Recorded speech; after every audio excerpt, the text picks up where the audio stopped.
I grew up in Dover, Ohio, small town, country bumpkin, Ohio, just south of Akron-Canton area. Tuscarawas Central Catholic High School, the little Catholic school in New Philadelphia. We like to say, so New Philadelphia was the capital of Tuscarawas County, and Tuscarawas and Holmes County are known for the Amish. So we have as large a community of Amish, Quaker, and Mennonite as Pennsylvania. And my father owned the bakery. I was not out in Dover, Ohio, but that's a whole fun story on its own. So I have six siblings. I'm the seventh, or 6 out of 7 kids. My eldest brother was gay, was bi, was not, was married, was divorced, was gay again, and then grew up and married with 4 children and still gay and living sadly a miserable life. But his children are beautiful and his grandchildren. And then my sister Karen, who's 3 years older than me, was outed in high school by somebody in my class that she had been seeing a young lady for a couple of years, and she's been now with her wife for 36 years. My brother Bob, next in line, graduated in '80, loved him dearly. He passed away from a life-altering accident, and then assisted or purposeful or accidental suicide, we're not sure this time. But he lived an angry life. He was a hurting, and he came out when he was in the late 40s. And then there's me, and I came out in college, not after college. Something was different, but I put it in sports and books. I just didn't do anything dating-wise. I literally did everything sports and books, A student, did everything right, every sport, and knew in my mind that I was going to have a wife and children, or I was going to have a mate and children. But for a while here, I had my best friend Lisa was my girlfriend for a lot of years for corporate events and stuff until neither one of us needed to have that. How many of you are gay in the family? If all told, we told our dad, there's 5 of your kids, 4 boys and 1 girl. The other 2 are definitely heterosexual because they're with the same men that they've married. I moved to Florida after college. I always seemed to want to move further away because I didn't want to be back in that little town. I didn't want to be, you're another Litty. When your parents, everybody knows your parents, everybody buys your cakes and cookies. We were like the hair salon, where the bakery, Litty's Pastries, was the gathering place. And my dad was, they're both incredible. Mom and dad are both passed away now, along with a brother. So I moved to Tampa from there in '86, and then lived in Tampa for 2.5 years, then Fort Lauderdale.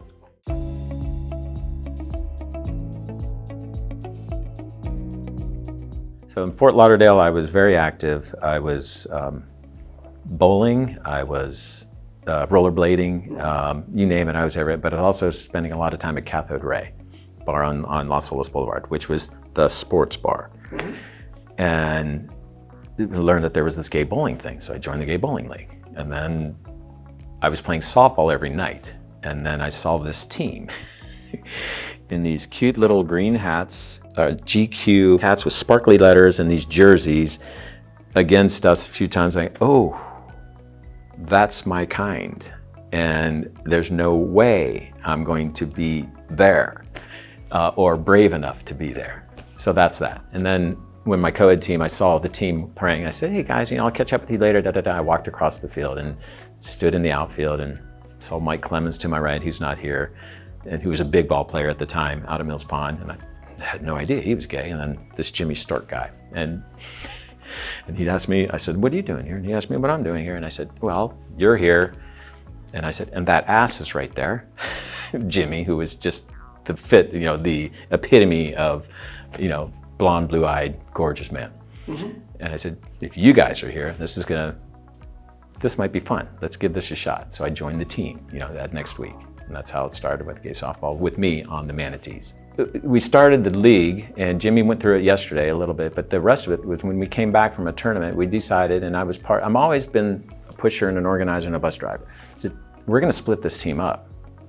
And we're only gonna have 2 of us on any one team, so wherever that takes, that's 6 teams, or if somebody needs 3, we're gonna vote on, and only maximum 3 from any of us is gonna be on one team. Let's just go. And they all went, okay.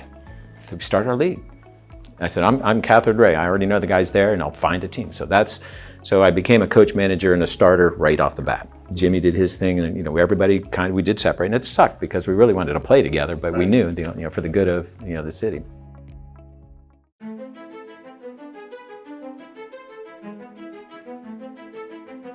Patrick McNichols, I think, was instrumental in starting it, and whoever brought it up, we said, let's do it, because I'm already a season ticket holder at the Dolphins. And we're like, sure, let's do this. And we have to have an announcer, we have to do these things. And you mentioned that, yeah, there was some consternation about whether it was going to go on or not, because I think most of the personnel of the stadium couldn't care less. They wanted it to go. It was a blast. So we had so much fun. I remember that day. And what was the turnout like for that? Pretty good. In terms of, we had a party, and behind it was, we had drag queens. There was a good group of. Meow was there. Kitty Meow. Daisy Dead Petals? That's right. I forgot Kitty Meow.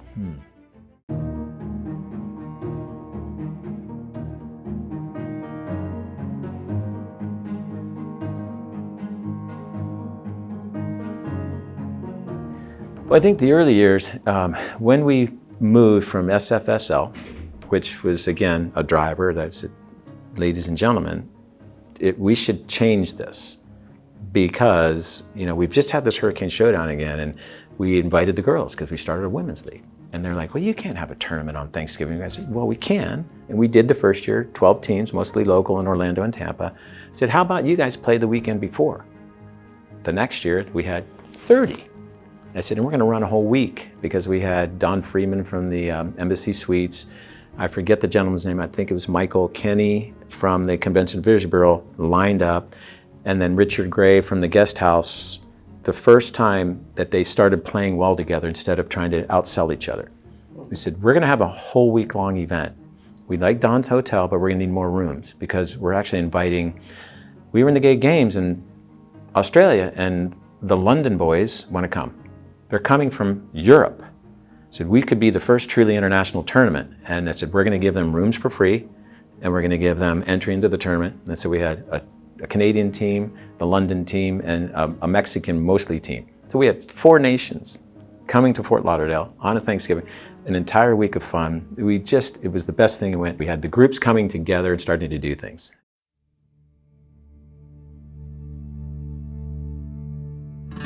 Yeah, young men and women are participating. Oh, it's great, because it's that space, safe space. That's the biggest thing, is like, I mentored 3 of our brand new teams, and they were mostly men and women that couldn't throw a ball. But that was their safe space. And that's what kept me going most of the time. When the ones that wanted to offend every rule, that 5%, the best part were the other teams going, Litty, thank you. Thank you for taking the time. And that's, egotistically and arrogantly, that feeds me, and that's always fed me. I get joy out of being able to help and do stuff with people, because it's just so fun. And what better can I'm a Rotarian, and this is what I do in my adult life, in my philanthropic life. I gather people together. We do big projects, all around the world. Perfect. So, thank you very much for Thank you. doing this for us. This was fun. So. Thank you.